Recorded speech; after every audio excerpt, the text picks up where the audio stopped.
Welcome class, I am Durgesh Kumar Pandey. Class, today I am going to explain a chapter, Judiciary in class 11. Actually class, today in this chapter I am going to relation of Judiciary and Parliament class. Class, we know the famous idea of separation of power which was presented by Montesquieu.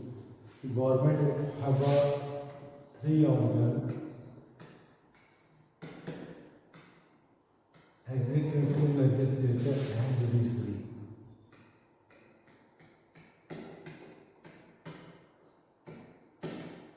Executive,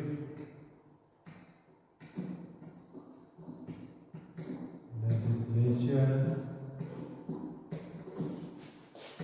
and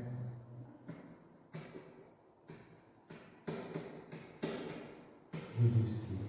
Class, we know कि government have a three organ: executive, legislature and judiciary class. And class, this separation of power, it also decided कि each organ has a separate work, the work of legislature is legislation, making legislation यानी कानून बनाना. The work of legislation is देखो इसका काम जो है इस organisation, इस असेंबली का, ऑर्गेनाइजेशन का काम है लेजिस्लेशन का, यानी तो इसका नाम ही लेजिस्लेचर पड़ गया class. And clear class. Now the second organ executive execute करती है, जो लेजिस्लेशन बना है उसको एग्जीक्यूट करने का काम एग्जीक्यूटिव करती है. So this organisation is known as executive class. Now come on the third organization, judiciary. Judiciary, the main task of judiciary in our system is provide the justice. So to settle the dispute, like the dispute between the national government and the state government was settled by the judiciary. Judiciary also check the legislature's law. The law made by the legislature is constitutionally संविधान, उसकी जो validity है, constitutional validity है, it was check by the judiciary. Judiciary जो होती है parliament के बनाए हुए लॉ की जो वैलिडिटी है उसको चेक करती है class. And is also give some time instruction to the executive. So class, if you are looking this separation of power, कि जो एग्जीक्यूटिव है क्लास वो लेजिस्लेचर के जो बनाए हुए लॉ हैं उस वो के अकॉर्डिंग काम करती है. मतलब this executive is bound to legislature, मतलब जो भी लेजिस्लेचर लॉ बनाएगा उस पे बाउंड, उसी को इसको एग्जीक्यूट करना है. It means sometime this is dependent upon this. And class, you know, in the parliamentary form of government, parliamentary form of executive, the member of executive is also the member of legislature. और ये जो separation of power है इसमें you are looking कि हर organ के अलग अलग काम हैं. और the main task of the judiciary is to provide justice, न्याय देना. It settle the dispute between the individual. It is the settle the dispute between the central government and the state government. It also ensure कि जो executive है वो democratic way में काम कर रही है कि नहीं. Our judiciary is the protector of the fundamental rights of the citizen. हमारे citizen के जो fundamental rights है उसको भी protect करने का काम करती है क्लास. एंड हमारी जो judiciary है क्लास वो हमारे कॉन्स्टिट्यूशन को प्रोटेक्ट भी करती है. क्लास judiciary के बहुत सारे काम हैं class. judiciary is also interpretate the constitution संविधान की व्याख्या करने का काम भी अभी जुडिशरी करती है क्लास। जुडिशियल रिव्यू की कोई भी लॉ है उसका इंटरप्रिटेशन करना, उसका व्याख्या करना, ये भी काम जुडिशरी का है। और कोई अगर law which was made by the parliament उसको भी देखना कि अकॉर्डिंग टू कॉन्स्टिट्यूशन है कि नहीं। This is the work of judiciary class. और क्लास जुडिशरी बेसिकली लोगों के, नागरिकों के फंडामेंटल राइट्स का प्रोटेक्शन करती है। क्लास जुडिशरी ये भी देखती है कि सेंट्रल और स्टेट में जो सेपरेट, जो फेडरल जो पावर डिस्ट्रीब्यूशन है वो डाइल्यूट ना हो। तो और नाउ यू नो कि judiciary nowadays are very active. He take also the work of executive and legislature के भी काम आजकल करने लगे हैं। This is known as judicial activities, judicial activities के नाम से जाना जाता है class. Welcome class. Class we know that the main task of judiciary is to provide justice. Judiciary resolve the dispute between two individuals, between state and the national government, between the two state, and the judiciary is also the protector of fundamental rights of citizens, and judiciary is also the protector of our Indian Constitution. Class judiciary is also interpreted the Constitution if required, and judiciary have so many lots of work. Class. Welcome class. Class, I am Durgesh Kumar Pandey. Class, today this chapter judiciary, I explain कि what are the relation between the three organ of the government class. Class, we already know that the government have a three organ: executive, legislature and judiciary. And class so government have a three organ: executive,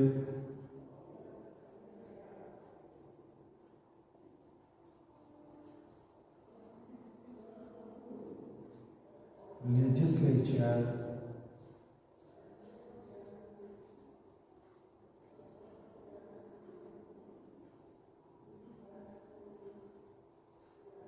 and judiciary. Class, we know that the separation of power, this was the concept given by the Montesquieu, and this concept was adopted in all over the world. Many countries adopted this model, and America, USA was adopted this model at their actual form कि जो government के, जो ruler के power हैं वो executive, legislature और judiciary में बटे हुए हैं। And this is a strict separation of power ना, सबके जो पावर हैं स्ट्रिक्टली सेपरेटेड हैं और कोई किसी के काम में इंटरफेयर नहीं करेगा। If you look in the वैसे अगर आप अमेरिका में देखोगे क्लास, तो अमेरिका का जो कॉन्स्टिट्यूशन है वो which was influenced by the ideology of Montesquieu. तो मॉन्टेस्क्यू की आइडियोलॉजी यहाँ पर इम्प्लीमेंट होती है अमेरिका में। अमेरिका की में presidential form of government establish है class, and in the presidential form of the government class, जो प्रेसिडेंशियल फॉर्म ऑफ गवर्नमेंट होती है उसमें क्लास जो एग्जीक्यूटिव का जो मेंबर होता है लेजिस्लेचर का मेंबर नहीं होता है, एंड एग्जीक्यूटिव लेजिस्लेचर के प्रति रिस्पॉन्सिबल नहीं होती है। एग्जीक्यूटिव का टेन्योर फिक्स होता है 4 ईयर, और तो these are the features are available in the American institutions. तो वहाँ पर एग्जीक्यूटिव लेजिस्लेचर के प्रति रिस्पॉन्सिबल नहीं, but in our country class in India there is a separate thing कि हमारे यहाँ एग्जीक्यूटिव और लेजिस्लेचर दोनों इंटरडिपेंडेंट है क्लास, और judiciary is a independent organisation. तो हमारी जुडिशरी ने बहुत सारे फीचर जैसे कि कॉन्स्टिट्यूशन से अडॉप्ट किए हैं, like the concept of independent judiciary and like जैसे हमारे इंडिया में जो जुडिशरी का जो अपॉइंटमेंट है वो मेरिट के बेसिस पे होता है। आपको कोई भी candidate graduation plus professional course LLB complete किया हो, PCSA का एग्ज़ाम क्वालिफाई करके जज बन सकता है, या फिर अगर सुप्रीम कोर्ट का जो मोस्ट सीनियर जज है वो चीफ जस्टिस ऑफ इंडिया बनता है, या फिर सुप्रीम कोर्ट के अदर जजेस को अलग करने का जो है सिस्टम ऑफ कोलेजियलिटी है, तो कोलेजियम सिस्टम बना हुआ। तो यानी कि जो जुडिशरी में अपॉइंटमेंट है वो मेरिट के बेसिस पे होता है, जो कैंडिडेट की योग्यता है वो उसका आधार बनता है, नॉट द जो किसी पॉलिटिकल पार्टी का लॉयल्टी आधार नहीं बनता है। It is depend upon the merit of the candidate. तो जो जुडिशरी का अपॉइंटमेंट है वो पार्लियामेंट के ऊपर डिपेंडेंट नहीं करता है, यानी कि इसको पॉलिटिक्स से मुक्त फ्री बनाती है जुडिशरी को। और क्या क्या बातें हैं जो जुडिशरी को इंडिपेंडेंट बनाती हैं, like their tenure is fix कि वो अपने अगर हाई कोर्ट में है तो 62 ईयर तक और सुप्रीम कोर्ट में 65 ईयर तक वो जॉब कर सकते हैं। जॉब सिक्योरिटी, उनको उनके पोस्ट से हटाना लगभग नामुमकिन है। सुप्रीम कोर्ट क्या किसी भी जज को हटाने के लिए स्पेशल मेजॉरिटी की ज़रूरत पड़ती है इन बोथ हाउसेज, लोकसभा और राज्यसभा में सेपरेटली आपको मेजॉरिटी चाहिए क्लास।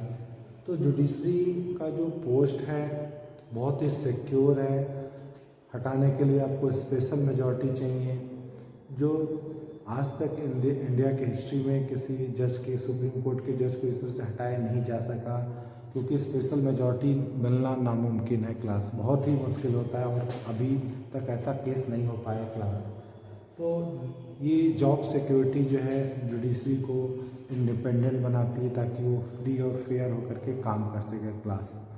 देखो हमारी जो जुडिशरी है वो पार्लियामेंट के बनाए हुए कानून की कॉन्स्टिट्यूशनल वैलिडिटी को चेक करती है कि कोई भी कानून अकॉर्डिंग टू कॉन्स्टिट्यूशन है कि नहीं।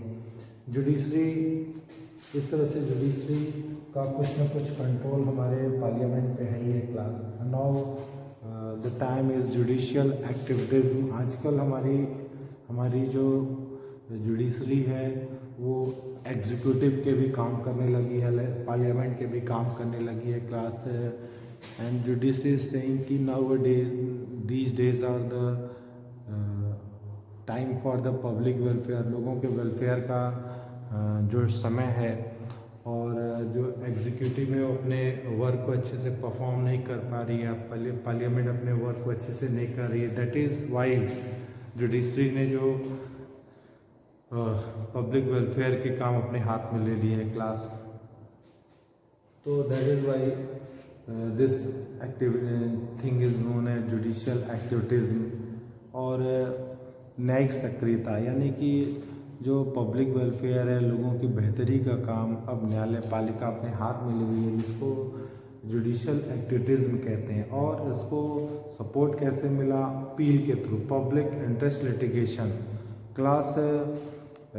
स्टार्टिंग में जैसे कुछ जेल के कैदियों ने अपनी एप्लीकेशन लिखा और किसी तरह वो सुप्रीम कोर्ट के बाद गया, तो उस लेटर को सुप्रीम कोर्ट ने अपील में पब्लिक इंटरेस्ट लिटिगेशन, जनहित याचिका में कन्वर्ट कर दिया और इस केस को कंसिडर किया। तो आजकल न्यायपालिका अपने बहुत सारे फॉर्मेलिटीज़ को छोड़ करके उसने अपील एक जरिया बना दिया, यानी कि if suppose a person is poor, कोई आदमी गरीब है तो वो भी न्याय पा सकता है अगर उसकी तरफ से कोई भी व्यक्ति न्यायपालिका में अपील कर दे क्लास। तो जो जुडिशरी उस केस को as a public interest litigation के रूप में एक्सेप्ट करेगी और उस व्यक्ति को न्याय मिलेगा class. Now the another concept is judicial activism. Judicial activism के अलावा जुडिशियल ओवररीच है। जब जुडिशियल एक्टिविटीज़म बहुत ज़्यादा हो जाता है तो दिस इज़ जुडिशियल ओवररीच, यानी जो न्यायपालिका है वो जो एग्जीक्यूटिव के जो कार्य हैं उसको वायलेट करने लगे, उस पर डोमिनेट करने लगे, तो इसको जुडिशियल ओवररीच बोलते हैं क्लास।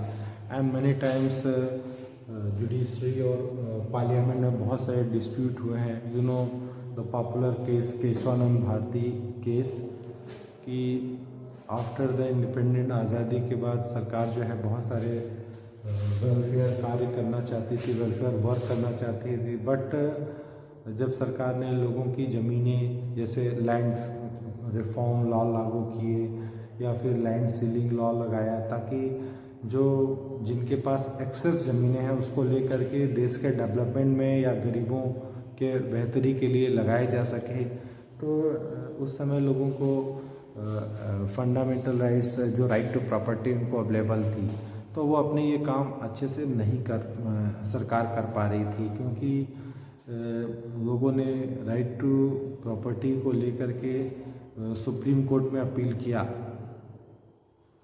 और जो शुरू में सुप्रीम कोर्ट ने जो है लोगों का साथ दिया, एंड सुप्रीम कोर्ट वाज से कि पार्लियामेंट जो है लोगों के फंडामेंटल राइट्स का वायलेशन नहीं कर पाती, तो सरकार के जो प्रोग्रेसिव प्रोग्राम हैं जैसे लैंड रिफॉर्म या लोगों की ज़मीनें डेवलपमेंट के काम में लगाने के लिए ले लेना, वो सरकार नहीं कर पाता था। तो इन दोनों में काफ़ी डिस्प्यूट हुआ है, जुडिशरी और लेजिस्लेचर में काफ़ी डिस्प्यूट्स हुए। तो अब इसके बाद जैसे शुरू के समय में तो न्यायपालिका ने जो है लोगों का साथ दिया, राइट टू प्रॉपर्टी को प्रोटेक्ट किया, but ultimately right to property का एक केस था केशवानंद भारती केस, जिसमें 1973 में सुप्रीम कोर्ट ने एक अनाउंसमेंट की कि 11 जजेस की बेंच ने मेजॉरिटी के साथ ये डिसीजन दिया कि हमारे कॉन्स्टिट्यूशन का एक बेसिक स्ट्रक्चर है और पार्लियामेंट जो अमेंडमेंट का लॉ उसमें अमेंडमेंट करके उस स्ट्रक्चर को ख़त्म नहीं कर सकता, यानी हमारे कॉन्स्टिट्यूशन के हर हिस्से में बदलाव मुमकिन नहीं है। यानी जो पार्लियामेंट के जो अमेंडमेंट के जो पावर थे उसको सीमित कर दिया, यानी पार्लियामेंट कॉन्स्टिट्यूशन के हर हिस्से में बदलाव नहीं कर सकता। तो इस तरह से फिर बाद में सुप्रीम कोर्ट ने ये भी कहा कि जो राइट टू प्रॉपर्टी है हमारे कॉन्स्टिट्यूशन का बेसिक स्ट्रक्चर नहीं है। फिर बाद में ये मामला सॉल्व हुआ और नेक्स्ट गवर्नमेंट जो 19 आई जनता पार्टी की, उसने 44th अमेंडमेंट के थ्रू राइट टू प्रॉपर्टी को फंडामेंटल राइट की लिस्ट से हटा दिया, क्योंकि हमारे कॉन्स्टिट्यूशन का बेसिक स्ट्रक्चर नहीं है, तो इसमें बदलाव पॉसिबल है। तो इस तरह से डिस्प्यूट रिजॉल्व हुआ क्लास। तो केशवानंद भारती जैसे जो प्रिंसिपल है वो हमारी न्यायपालिका की देन है, जो आज हर जगह मान्य है। सिमिलरली जो रिजर्वेशन का मुद्दा है कि कोई भी रिजर्वेशन 50% से ऊपर नहीं होना चाहिए, ऐसा सुप्रीम कोर्ट का फैसला है। ये भी लेकिन but class nowadays many states were giving reservation more than 50 states, 50% से ज़्यादा रिजर्वेशन दे रहे हैं। तो now this issue was in the court में है। तो लेजिस्लेचर और जुडिशरी के बीच में काफ़ी जो है टकराव हुए। देखो आप यू नो कि जुडिशरी के अपॉइंटमेंट में हमारी एग्जीक्यूटिव इन्वॉल्व होती है क्लास, तो जुडिशरी के अपॉइंटमेंट में भी इस तरह से बहुत सारे काम फैसले गलत आए एग्जीक्यूटिव से इस स्ट्रगल में। जैसे कि 1973 में जो चीफ जस्टिस ऑफ इंडिया की पोस्ट थी वो वैकेंट हो गई, और एक कन्वेंशन है हमारे यहाँ परंपरा है कि जो चीफ जस्टिस ऑफ इंडिया है उस पे जो वही व्यक्ति बैठेगा द सीनियर मोस्ट जज जो होगा। बट इंदिरा गांधी की गवर्नमेंट ने 3 सीनियर जजेस की सीनियरिटी को सुपरसीड करते हुए एन रॉय को जो है जज अपॉइंट किया क्लास। एंड अगेन 1975 में एक सीनियर जज को सुपरसीड करते हुए एच बेग को इंदिरा गांधी ने जज बनाया। तो जो कन्वेंशन है उसको वायलेट किया इंदिरा गांधी की गवर्नमेंट ने और सीनियरिटी को किनारे करके जो दूसरे जज से उनको बनाया गया।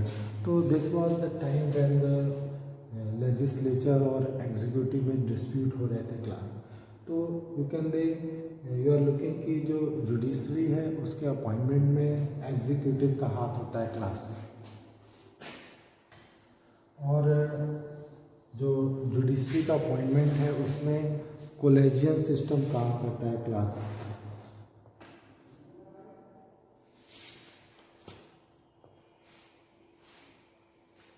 The principle of collegium system class, इसमें जो 4 सीनियर मोस्ट जजेस हैं, जो सुप्रीम कोर्ट के जो 4 जज हैं उनकी एक कोलेजियम होती है। वो ये तय करती है कि सुप्रीम कोर्ट में कौन सा जज जाएगा और वो अपनी recommendation chief justice of India को देती है क्लास।